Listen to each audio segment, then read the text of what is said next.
Bonjour bien-aimé peuple dédié, ça dépend à l'heure à laquelle vous serez en train de nous suivre. Chez moi il est midi, c'est pourquoi je vous dis bonjour. Et je suis là encore une fois de plus devant vous, c'est bien l'homme dédié HD Philippe Mpoyi qui est devant vous. Et ce soir j'ai été encore béni, ce soir, bon disons ce soir oui, j'ai été encore béni de recevoir une fois de plus avec moi, ici chez moi, l'équipe de la chaîne YouTube Kratos TV, avec nous sommes en train de tourner cette émission pour pouvoir la mettre à votre disposition. Alors une fois de plus, j'aimerais vous inviter à aller sur YouTube, chercher Kratos TV Lumière du Monde, abonnez-vous et activez la cloche des notifications pour vous permettre à ce que vous puissiez nous suivre à l'intégralité. Et sans plus tarder, j'aimerais vous inviter à incliner vos têtes dans la prière avant que nous puissions écouter ces petits morceaux que l'Éternel nous a donnés afin de partager à votre intention à vous tous. Prions au nom de Jésus. Éternel Dieu Tout-Puissant, tendre Père, miséricordieux, et nous te sommes infiniment reconnaissants pour cette énième opportunité, pour cette grâce que tu nous as faite, ô Dieu, de pouvoir être une fois de plus devant ton peuple pour parler de ta part et pour révéler les mystères de ton royaume, afin, éternel Dieu, que chacun d'eux soit au courant de ce que tu es en train de préparer, afin que chacun d'eux comprenne les signes du temps, afin que chacun d'eux, ô Dieu, puisse revenir à toi. Nous prions à ce que toi seul tu enseignes à ton peuple, parce qu'il est écrit que tout sera enseigné de toi-même, que nous puissions nous effacer, que le Saint-Esprit, esprit de puissance, esprit de connaissance, esprit de lumière, prenne place et qui nous révèle la pensée exacte et réelle de Dieu. Au nom puissant de Jésus-Christ, nous avons ainsi prié. Amen. Et merci beaucoup à vous. Je m'en vais rapidement vous révéler les thèmes de notre morceau de cet après-midi ou bien de ce soir. Et ce soir, l'Éternel nous a convaincus, il nous a mis à cœur de parler avec vous sur les thèmes. Et mon thème est intitulé « Enfant prodige ». Tout est question de décision. J'allais dire, le thème est intitulé « Enfant prodige, tout est question de décision ».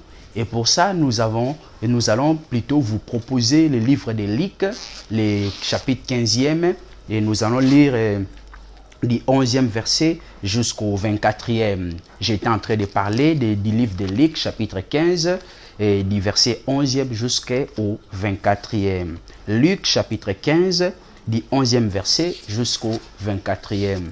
J'ai parlé de Luc, chapitre 15, du 11e verset jusqu'au 24e. Et je m'en vais lire au nom de Jésus-Christ. La Bible dit ceci. Le plus jeune dit à son père, « Mon père, donne-moi la part des biens qui doit me revenir. » Et le père leur partagea son bien. Peu de jours après, le plus jeune fils ayant tout ramassé, partit pour un pays éloigné où il dissipa tout son bien en vivant dans la débauche. Lorsqu'il y eut tout dépensé, une grande famine survint dans ce pays et il commença à se trouver dans les besoins. Il alla se mettre au service d'un des habitants du pays qu'il envoya dans ses champs garder les pourceaux. Il aurait bien voulu se rassasier des carouges que mangeaient bien sûr les pourceaux, mais personne ne lui en donnait. Étant rentré en lui-même, il s'est dit, combien de mercenaires chez mon père ont du pain et en abondance, et moi ici je meurs de faim. Je me lèverai, j'irai vers mon père, je lui dirai, mon père, j'ai péché contre le ciel et contre toi. Je ne suis plus digne d'être appelé ton fils. Traite-moi comme l'un de tes mercenaires. Et il s'éleva et alla vers son père. Comme il était encore loin, son père le vit et fit émis de compassion. Il courut et se jeta à son cou et le baisa. Le fils lui dit, mon père, j'ai péché contre le ciel et contre toi. Je ne suis plus digne d'être appelé ton fils.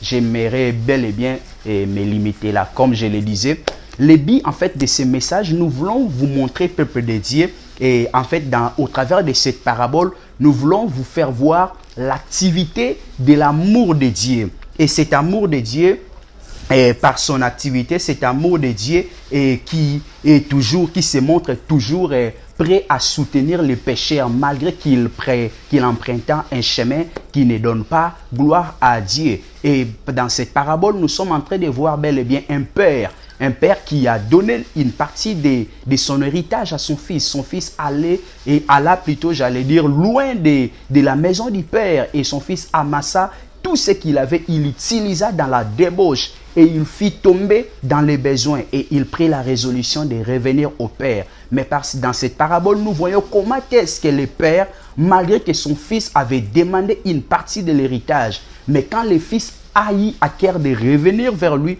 le cœur lui a il a accepté que le fils revienne sans problème. Par là, nous voyons tout simplement l'image de l'amour de Dieu qu'il manifeste pour nous tous les hommes, pour tous les hommes dans le monde qui autrefois nous étions dans les péchés, autrefois nous étions en train de nous conduire d'une manière qui n'était pas digne de lui. Mais quand nous sommes revenus vers lui, voilà, il nous a reçus, il nous a accueillis. Et aujourd'hui, nous avons cet honneur de pouvoir nous appeler tous enfants de Dieu. Et j'allais vous dire, et par la petite portion que nous avons eu à lire avec vous, on nous fait voir bel et bien un enfant. La Bible parle du plus jeune, c'est que c'était une maison qui est composée, et bon, généralement la maison, nous savons bien, une maison est composée du père, de la mère et des enfants. Mais la Bible n'utilise pas, la Bible ne nous fait pas voir le nom de la mère de cette famille. La Bible nous fait voir seulement le père.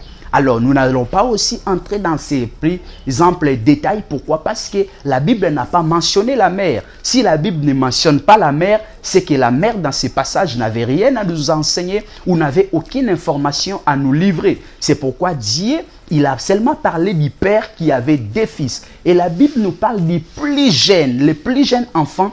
Un jour, il s'approcha auprès de son père. Il dit à son père, mon père, voici, je suis devenu grand, je suis devenu peut-être barbu, je suis devenu quand même responsable, je dois aussi m'engager dans ma vie personnelle. Voici, je ne vais plus continuer à habiter, je ne vais plus continuer à demeurer toujours sous ta dépendance. Et donne-moi la part de l'héritage qui doit me revenir. Mais il y a une chose qui me paraît très impressionnante, c'est la chose.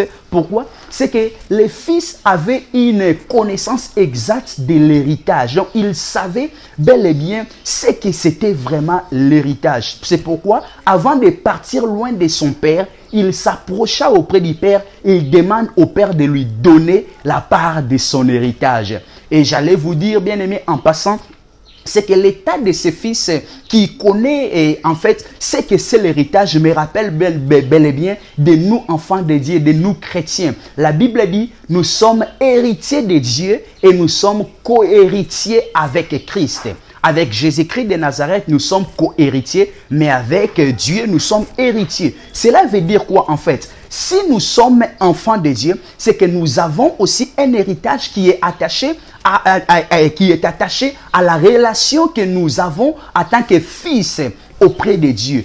Tout enfant de Dieu, bien aimé, j'allais nous dire, tout enfant de Dieu a un héritage à recevoir de Dieu. Mais seulement l'héritage que nous avons de Dieu n'est pas un héritage physique, n'est pas un héritage matériel. C'est pourquoi la Bible dit, je crois dans le livre d'Éphésiens, nous sommes bénis de toutes les bénédictions célestes, dans le lieu céleste, au travers de Jésus-Christ. C'est que l'héritage dont il est question en tant qu'enfant de Dieu, ce n'est pas l'héritage en termes d'argent, en termes de billets de banque, ce n'est pas l'héritage en termes de voitures, en termes de maisons, mais c'est d'abord cet héritage-là spirituel. Et cet héritage-là spirituel, c'est ce qui fait que nous sommes influents. C'est ce qui fait que nous puissions démontrer l'influence de Dieu sur la terre. Pourquoi? Parce que nous portons sa gloire en nous. Pourquoi? Parce que nous portons son nom. Étant donné que nous sommes porteurs du nom de Dieu, nous avons l'héritage qui nous conduit tous les jours de nos vies durant notre pèlerinage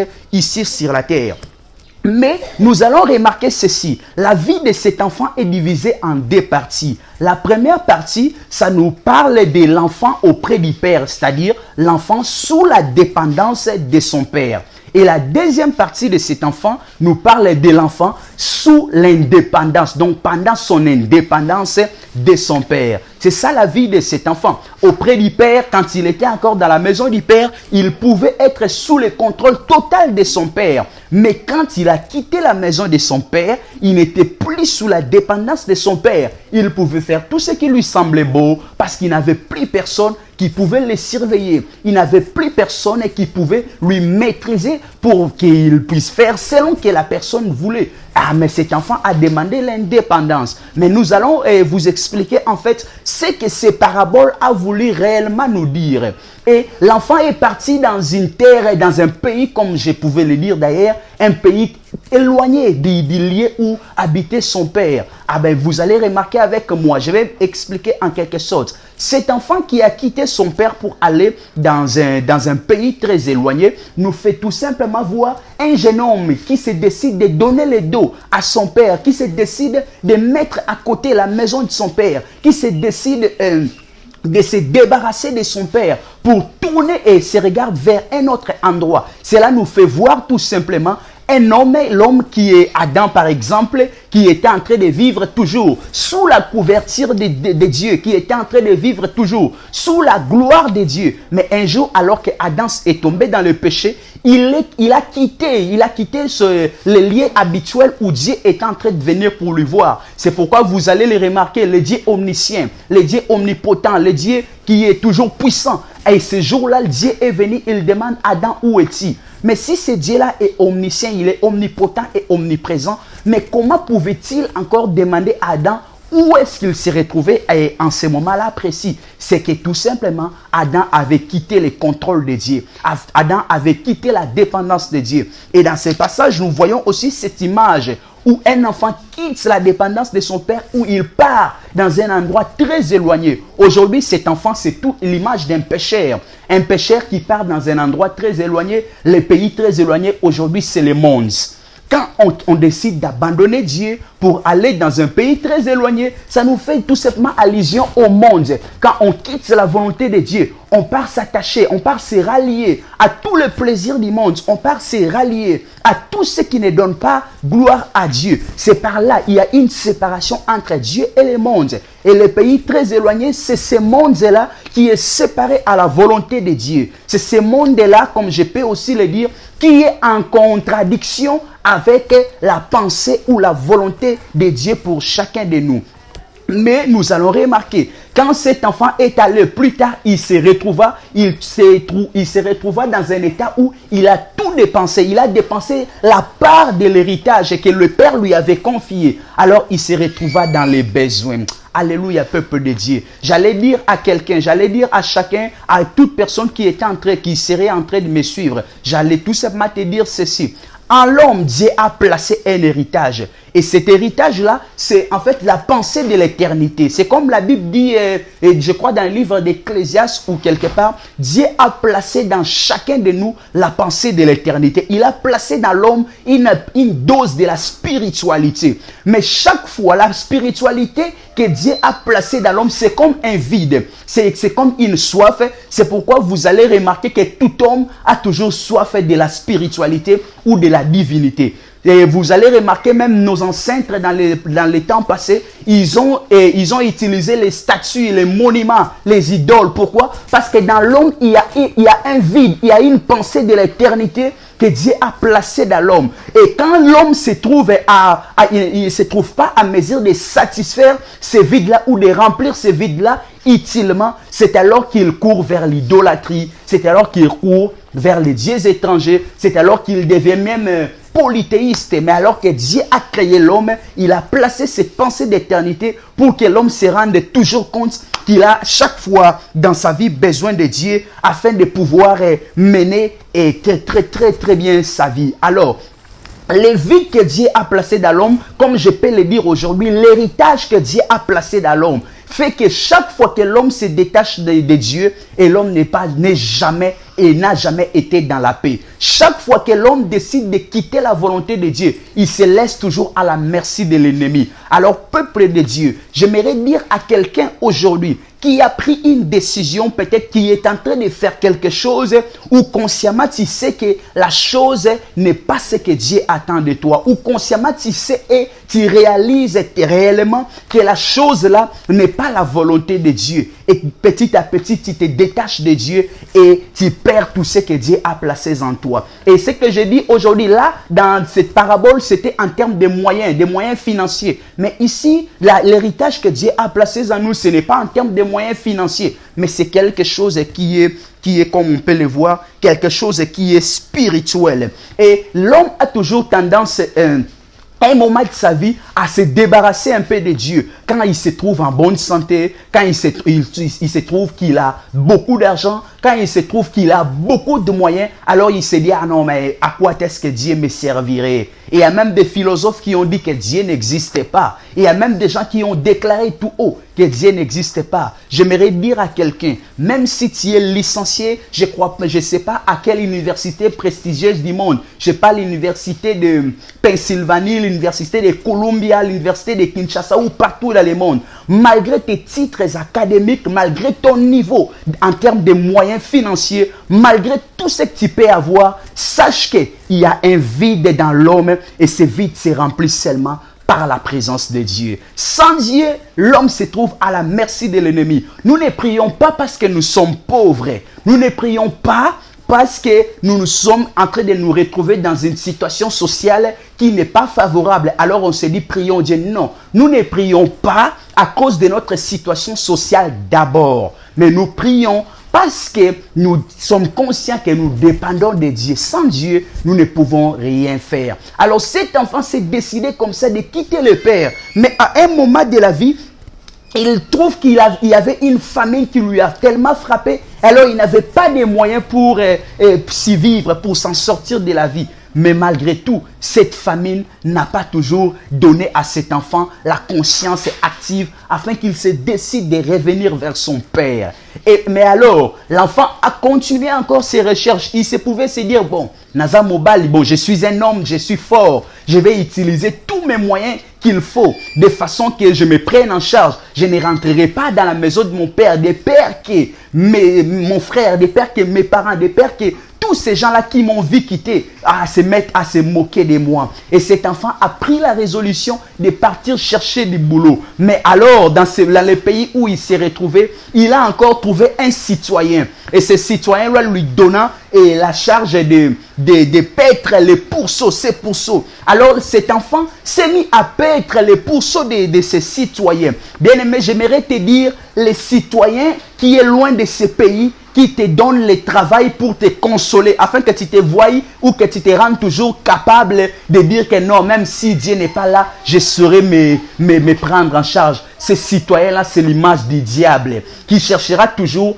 à te donner les moyens. Les citoyens-là, c'est l'image du prince de ce monde qui cherchera toujours à te donner et à mettre à ta disposition quelques moyens pour que tu te dises en toi-même, bon voilà, même si Dieu n'est pas là, je serai toujours à mesure de me prendre en charge. Mais en lisant la Bible, nous avons compris que cet enfant s'est retrouvé dans une dimension où il cherchait même un peu de nourriture pour qu'il mange, mais alors que la nourriture était insuffisante. Alors, je vais dire à quelqu'un, j'aimerais dire, mais nous allons remarquer que à chaque fois que l'enfant ne se rendait pas compte qu'il devait faire marche arrière, retourner dans la maison de son père, il rendait encore sa situation de plus en plus méprisable. Il devenait encore de plus en plus misérable. Il a pris la résolution de servir dans la maison de ses citoyens. Comme je le disais, les citoyens, c'est l'image du diable qui nous donne les moyens parfois financiers pour te faire voir que tu peux te passer de Dieu. Mais alors, il ne te donne pas la vraie solution qui te donnera la paix, en fait, la quiétude que je peux dire morale. Parce que l'homme a trois dimensions. Dans l'homme, il y a le corps, il y a l'âme, il y a l'esprit. Le diable peut te donner des moyens pour satisfaire les besoins de ton corps, mais il ne te donnera jamais les vrais moyens qui pourront t'aider à satisfaire les besoins de ton âme et de ton esprit. Le diable t'utilisera, mais il ne te donnera jamais la solution que tu auras besoin. Alors cet enfant a servi, mais il s'est rendu compte que sa situation n'était pas toujours de la manière dont il était en train de s'attendre. Alors, j'ai aimé quelque chose. Alors que l'enfant s'est rendu compte que la situation était de plus en plus dégradable. Alors, il s'est dit en lui-même, il revint en son esprit. Il ramène encore dans son esprit l'image de la maison de son père. Il se souvient que dans la maison de son père, il y a des mercenaires qui sont là, qui ne manquent jamais de pain. Il ramène dans son esprit l'image que dans la maison de son père, il y a des biens en abondance. Il ramène encore dans son esprit l'image et l'idée que dans la maison de son père, il y a des chambres à coucher, il y a des lieux où il pouvait être dans la paix totale. Alors l'enfant prit la décision. C'est ainsi que j'étais en train de dire, enfant prodige, tout est question de décision. À un moment dans la vie, bien-aimé, quand tu te rends compte que les choses ne marchent pas, n'aie pas honte de prendre des décisions. Et cet enfant a pris une décision, il a pris une résolution dans son cœur. Il s'est dit non, non, non, non, non, j'en ai assez. Je ne saurais pas vivre assez longtemps dans cette situation.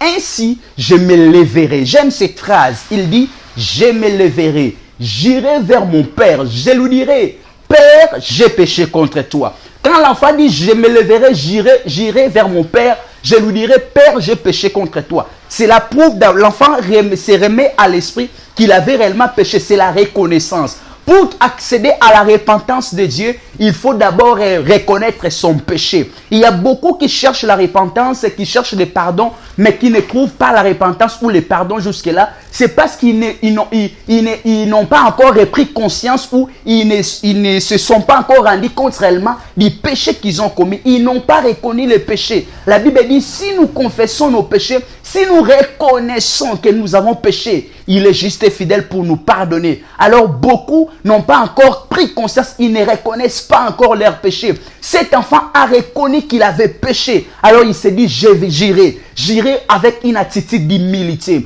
Je dirai à mon père, je ne suis même plus digne d'être appelé ton enfant. Traite-moi comme un mercenaire. Bien-aimé, j'aimerais te dire, toi qui es en train de me suivre, si tu sens que ta situation, ce que tu as fait, t'avais tellement éloigné de Dieu, du point même que tu as aujourd'hui honte de revenir peut-être dans ton église. Tu te dis, ce que j'ai fait dans mon église, si je revenais aujourd'hui, les gens vont se moquer de moi. Ah, bien-aimé, les gens se moqueront de toi, mais Dieu ne se moquera jamais de toi. Les gens seront fatigués de toi, mais ton Dieu ne sera jamais fatigué de toi. Il suffit seulement que tu prennes une décision. Il suffit que tu prennes ces décisions aussi responsables, que tu viennes te soumettre, que tu viennes avec humilité, que tu viennes dire à Dieu, j'ai péché. Il suffit que lui t'accueille dans sa présence, la vie des autres ne t'importe pas.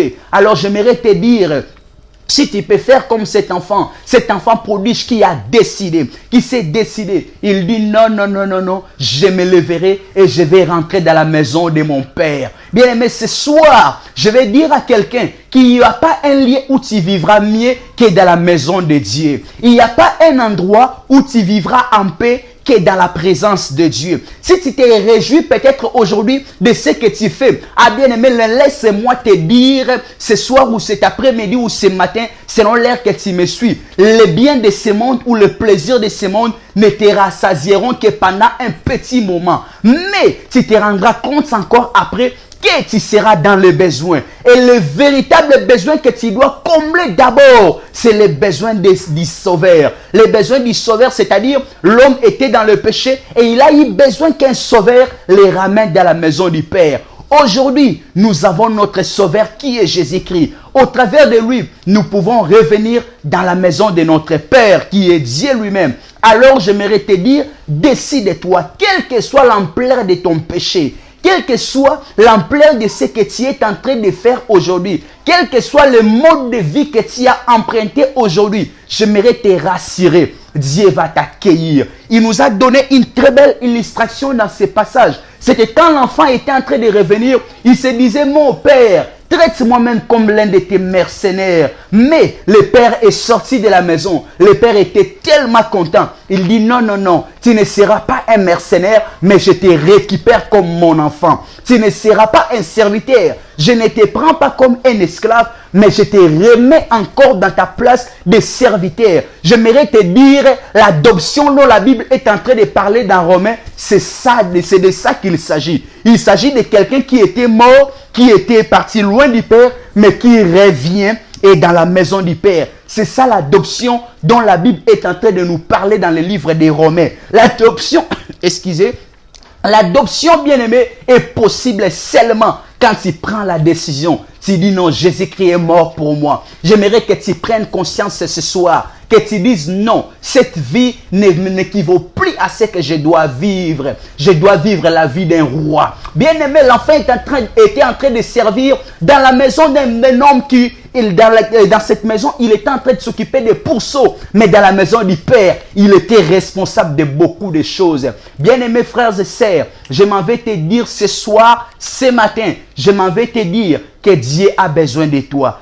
Quelle que soit ta conduite d'avant, aujourd'hui, prends la décision et Dieu va t'accueillir, il va te recevoir dans sa maison parce qu'il compte toujours en toi. Tu es son enfant. En Jésus-Christ, nous avons récupéré notre identité d'enfant de Dieu. Et désormais, quand nous revenons en Jésus-Christ, nous sommes désormais héritiers de Dieu et co-héritiers avec Jésus-Christ. Et pourquoi je peux continuer à rester dans le monde en voyant toute cette réalité, toutes ces richesses qui sont attachées dans la maison de mon Père? C'est pourquoi moi, je me suis décidé aujourd'hui de revenir dans la maison de mon Père. Si tu pourras faire comme moi, tu ne seras jamais déçu.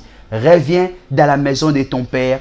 Tout dépend de la décision. J'aimerais dire aussi à quelqu'un, j'aimerais enlever en fait un peu l'idée de Dieu seulement. J'aimerais dire aussi à un enfant qui avait perdu la bonne relation avec son père biologique, son père spirituel. J'aimerais dire à cet enfant-là, prends la décision, va faire la paix avec ton père spirituel, va faire la paix avec ton père biologique. Il ne s'agit pas seulement de Dieu comme notre Père ici, mais il s'agit aussi du Père dans la dimension humaine. Aujourd'hui, tu peux refaire la paix avec tous ces gens-là où tu avais peut-être détruit tes bonnes relations. Reviens, prends l'attitude d'humilité. Dis-toi, aujourd'hui, je reviens dans la maison de mon Père. Aujourd'hui, je me décide de briser le cycle de la vie du passé. Aussi longtemps que tu ne prends pas la décision de mettre fin au cycle de la vie du passé, tu seras en train de rendre ta situation de plus en plus misérable. Et de plus en plus que la situation devient misérable, tu perds beaucoup de choses et tu te donnes beaucoup de mal. Alors, prends la décision aujourd'hui. Demain pourra être trop tard. Aujourd'hui, c'est ton temps. Toi qui m'écoutes, c'est le son de la trompette de Dieu qui est en train de sonner vers toi. Ouvre ton cœur, reçois ce message, applique et pratique ce que je dis. Tu ne seras jamais déçu. Que l'Éternel des armées soit avec vous et que Dieu vous bénisse. J'aimerais prier avec quelqu'un, avec moi. J'aimerais prier avec toi. Toi qui veux prendre une décision. Je ne sais pas quelle décision tu veux prendre, mais je vais t'aider dans la prière aujourd'hui. Tu veux prendre nécessairement une décision. Il y a une chose que tu avais fait. Aujourd'hui, tu veux prendre la décision de te débarrasser de la chose. Je vais prier avec toi. Et si tu peux incliner ta tête là où tu es, je vais prier avec toi que Dieu te donne la force. Éternel Dieu, et voici le message que j'ai prêché et comme tu m'avais mandaté en tant que serviteur. J'ai parlé, Éternel, de ces choses afin que chacun d'eux se rende compte de ta volonté, afin que chacun d'eux se rende compte de ce que tu veux de lui et de ce que tu attends de lui. J'ai prié pour ces bien-aimés frères et sœurs qui m'ont suivi et qui veulent prendre la décision. J'ai prié aussi pour ceux qui m'ont suivi, mais qui n'ont pas encore pris toujours la décision de prendre une décision. Que l'Esprit de Dieu les convainque, que l'Esprit de Dieu les donne la force dans le nom de Jésus-Christ. Même s'ils ont été choqués par les épreuves de ce monde, même s'ils ont été blessés, même s'ils ont été, Éternel mon Dieu, abattus par des situations qu'ils ont vécues, Éternel mon Dieu. Je te prie, Éternel, oh Dieu, toi qui donnes la force. Je te prie, Éternel, toi qui crées le vouloir et le faire, de donner à chacun d'eux la force de se décider.